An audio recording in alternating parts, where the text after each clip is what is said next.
My name is Beth Njeri. I am a nurse by profession and a vaccine champion at that. Childhood vaccination is the best way to prevent vaccine-preventable illnesses. Usually at any given time, there are vaccines recommended for different ages since childbirth, and we should ensure that every child gets access to vaccination. The government provides for vaccinations. Most of vaccines are given in 1 or 2 doses or even more doses so that the body gets activated to fight a specific infection. We all could benefit from vaccines because if you look at way back when we were getting vaccines, people who are over 30 years, say, of age, they only got very few vaccines because the government only provided very few vaccines at that point.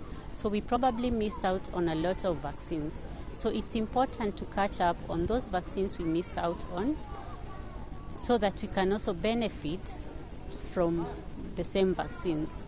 So there are vaccines that are recommended for adults, and we can all benefit from that.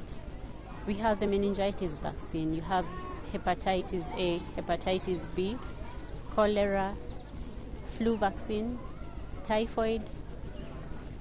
You can get chickenpox vaccine. You can get the measles, mumps, rubella vaccine because initially we only got the measles vaccine, but there are now combinations which has the measles, mumps, and rubella. So we can still get those vaccines. And you have pneumonia vaccines, HPV vaccines, which is the vaccine that fights cervical cancer. So it's essential that all of us embrace vaccines, find out what we got and what we didn't, and try to catch up as per the recommendations. So engage your healthcare provider as much as possible so that you can get all the details on what you need to get and at what point you need to get it and how many doses you need to get. Hepatitis B as a disease is spread through contamination, contact with contaminated body fluids. And the best way to prevent that would be vaccination, besides other public health precautions. Studies are not out yet to confirm what the cause would have been, but there was a lot of intervention in terms of offering vaccines for the masses, and even schools around there had all their children vaccinated. And we are still waiting for that report to exactly know what might have caused the outbreak.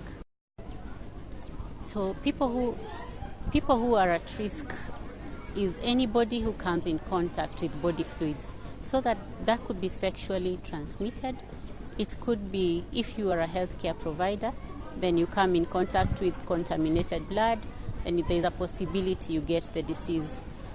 So we say if you got hepatitis B vaccine during the primary vaccinations in childhood, after 20 years, you need to get a booster of that vaccine so that you have continued immunity for that disease.